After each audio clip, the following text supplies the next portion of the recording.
ويا ربي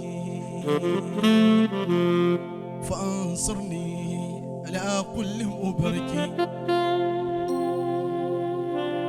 ويا ربي أكدني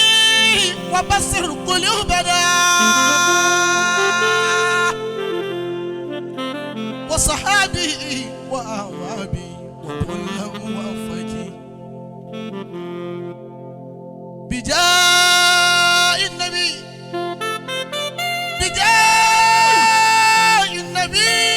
الأكي ثم الصحابي عليه الصلاة دائما لم تفتكي أم يا ربي النبي محمد وإن الشفاء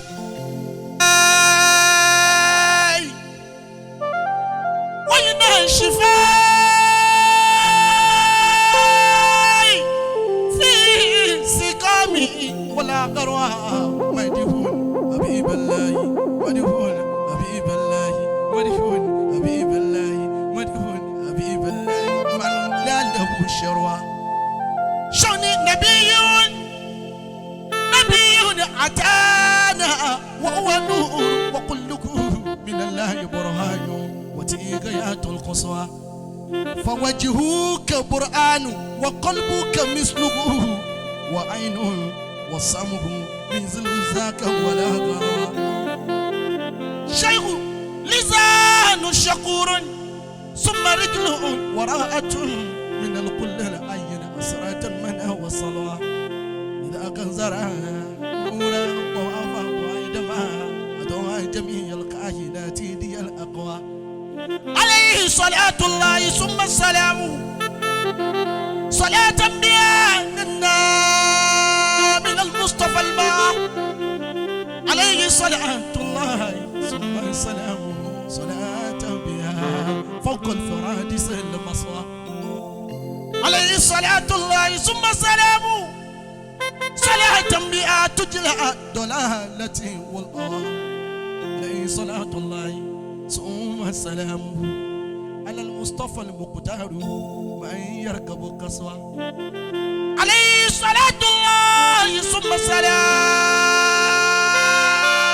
النبي محمد يا رسول الله على المصطفى المقتار من يركب القصوى شواني أي وانا كسرى أنا كسرى أيغاني كسرى ألداك وعمرا بروس النبي إن كسرى تقكرى أكسرى أنو شروانا جاء أكسرى أنو شروانا جاء محمد بياتي الكبرى وقصرك أبصارا أكسرى أنو شروانا جاء محمد وألقد أتاك منبزانا بلا أكسرى أنو شروانا جاء محمد وألقطها أنهارها مهل تفجرا أكسرى أنو شروانا جاء محمد يرتل ذكرا منصرا ومباشرا وقد سجد معبود لله ناتقا أنباء القرآن ما كان مضمرا ما من فؤادي هو الليلا وتندمين بداد الإمام الهاشمي المفهم أدابي عادل آسكينا بذكره وإليك رفقا بالمهيب متيم محمد محمود محمد أحمد محمد مختار العبيب المقدم محمد طه عاقب وهو مصطفى بشير نذير ضيغم حي ضيغم دعاني أول ما هي سراج وإنني بذنبي معقول فما لي بسلامي رسول أمين وهو آدي ورحمة أبو القاسم المنصور ترسي وأصومي سر المصطفى الليلة ووافى بخمسة أردنا بها والفضل المتقدم وأوصى بها عند الوروج المؤكدا ففافي يناب الحمد كل تقدم النبي محمد شيخ إبراهيم الطيب صراحة أم يهدى رقبي يا ماما مواتين خير الناس لسير صمما شوني you could see me arriving at Ismail door. I am moving with Dagro to submit myself for talk. وعليا ترى إني أنير ببابي وأمشي بتأديب لطه مسلمة هناجي أمين الله غاسل سره وموتي دول فقاتي كنزا ومغنما هنادي طعمنا أمين محمدا أتاك كريم شاهب الفوج مودما جواني. Will I explain my condition? Oh, I should leave everything for you, Ya Rasulullah. You have been my benefactor ever before I found myself in this cause. This one. Only Adkuru Ali. I mean, Gava Innama Takara Mutali min Kobulu ma kunta mulsama Makarimu Ali Judi Fika Tajamahat. فقد استغاثها الناس والجمت الأكرمة وجدت قابلا دارئا متزابسا فأول انتفاتا كادما جاء مغرما مهيبا فكيرا زاهلا جاهرا يجوب الفياء في هذا صيبا ومارما فإنك خير الناس من غير أمتي. النبي is the best among all the creations. إلى خير الناس قد محامما فصدت الورى عبد الله شفينا لولي عبده فيك وفيك أهلا واسما لذلك يا والأنبياء وكله يركب للكل أوفى ورهبا ونفجاوك هذا لم يتك عن كديمك فكل شفيعا بل عجرني تكربا إذا استجوب لقدام لإتك معاجلة لدى صيب عاج عن إتكية تاتما فكل رسول العالمين محمدا وإني خديم آسامك معيما أتيتك سرعا ثم قال وإنني أتيتك شيئا لا يزال المتيما كرامي وتيمي ووجد رفقتي وقد بات سري عن سواك مؤرما إليك وإلا فر كاهر ولم تسر إذا يهتلق فيك وكل نوما بجنات والآيا ركود ولم يزل فؤادي بترب الهاشمي مهيما وهاتبه بالشيع والقلم الذي يقرب أقصى ما أكين مترجما بباري وباري قد بأست المداهف مسا يوم لأستم في أوهم متجمجما. شعب إبراهيم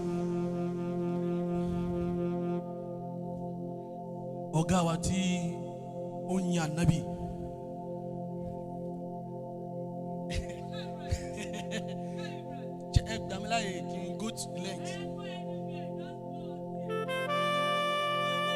شوني يممت رسول الله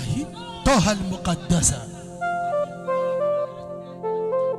أجي كما في قادرين وقادو ساري في داراليكم يممت رسول الله طه المقدسة عن النيتي والأجداد أصلا مهسسة أني أتيم بقبوي رجوراي من قطع بقبوي رجوراي شيخ إبراهيم يممت رسول الله طه المقدسة تنبني بيبا أنا سي رجوراي نسي كلا رجوراي نسي النبي on kalu kuno ni komi to fe se but ni apamo gbon kan eti Ànábì la ṣe kíni la rojú ráyè oni aninidi to al muqaddasa aninidi wal adidadi Ànábì woni Ànábì tó jẹ́ pé aninidi le moroku je le fi we nǹkan wal adidadi ohun kan fún re ni fi te nǹkan le fi we nǹkan láyé oni aslan muhatta bimana wahid àwọn olùborí ẹ̀wọ̀n obìnrin tó yọ lọ́wọ́ asìlẹ̀ ó ní òun ní kíní ìpìlẹ̀ Ànábì méjì muhas ẹni tí gbogbo nǹkan ṣe kíní tó sojú ẹ̀ ẹni tí kankan gbogbo nǹkan ṣe kíní tó pilẹ̀ ń sojú ẹ̀ rasulun wa asilun náà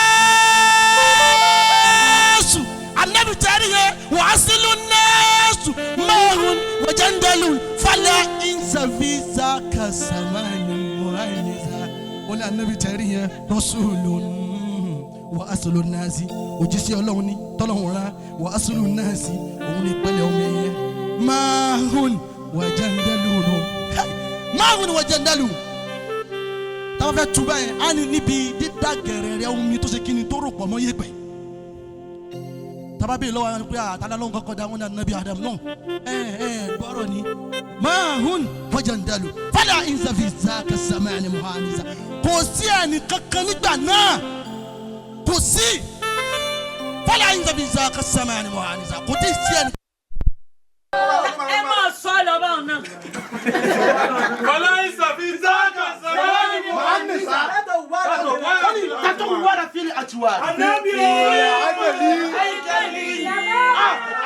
ti yẹ tatawara fili atiwari anabi ti yẹ wọn atiwari ní bikini ní ti yẹ nínú gbogbo nǹkan. anabi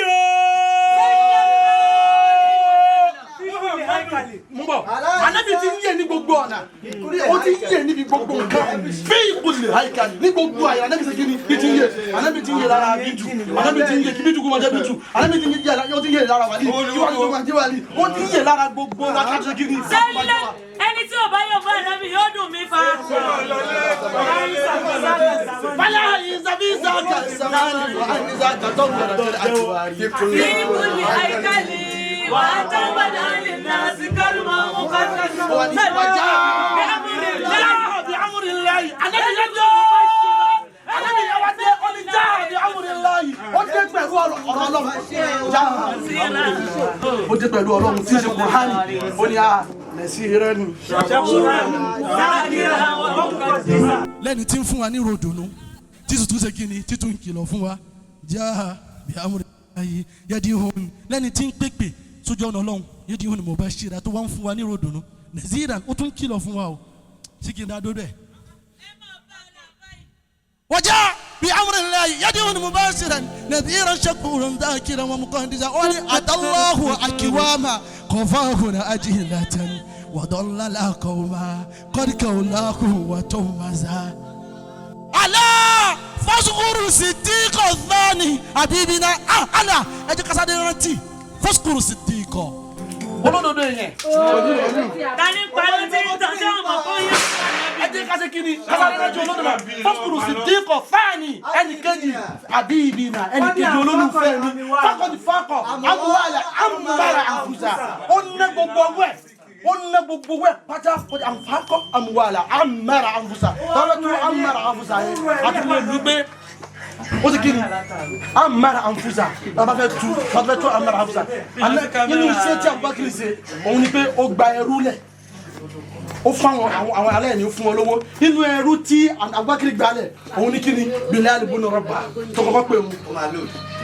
ó ẹ jẹ́ ká dájú bẹ̀ ẹ má dájú o àdúró. wọ́n ní wàhálà wílé lásìkò sírajì mọ́lásìnà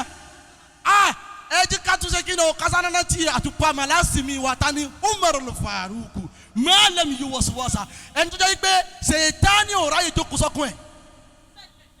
ngba tí Umar dé sínú Islam ẹ̀rù bà wọ́n kèfèrí pé ẹkùn ló wọlé yo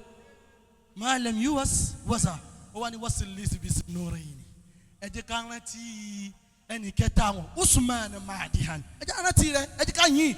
fakọdi bàjẹ́ amuwala filahi fisa gbogbo ata lọ́nà sí kíni lọ́nà sí tójú ọ̀nà anabi lọ́nà sí Islam mítẹ̀ ó ní wàhíbì wàhíbì ẹ jẹ́ ká rántí olólùfẹ́ mi wàsíìrì lìbàdìrì tó bá ní wàsíìrì lìbàdìrì àdìpẹ́ ní masa ẹni tó jẹ́ pé àpàṣẹ kọ̀mándà ojú ogun Badiri lẹ́yìn anabi Aliyu ni Aliyu Abu Sibtaini Laysal Muqanniza ó ní Aliyu tó jẹ́ lẹ́kùn anabi Babu Ulumi anabi ni anna Madinatul Ilmi wa Aliyu babu ó ní Aliyu Laysal Muqanniza anabi tí ń jẹ́ kí ni tí ń ṣe bàbá àbèjì Laysal Muqanniza alẹ́ tuba yìí pé kìnìún ni tí ń fa kìnìún ẹgbẹ́ ẹ̀yà kìnìún tá a gbádé fún. ṣé wàá níbi jẹ́ ayé Rasulullahi ọlọ́run o wọ́lá níbi rẹ o wọ́n sàábì jumlatan àti gbogbo àwọn sàábì lápapọ̀ fanafisi kurubi nafisi karibisa ẹja sàmì bí gbogbo ìnira ìfòró ìdààmú yìí kó o ti kí n kọ́lọ́ bá a mú kúrò àti gbogbo ọmọ ìyá àwọn nínú Islam ṣé Ibrahim fẹ́ràn wa gan o.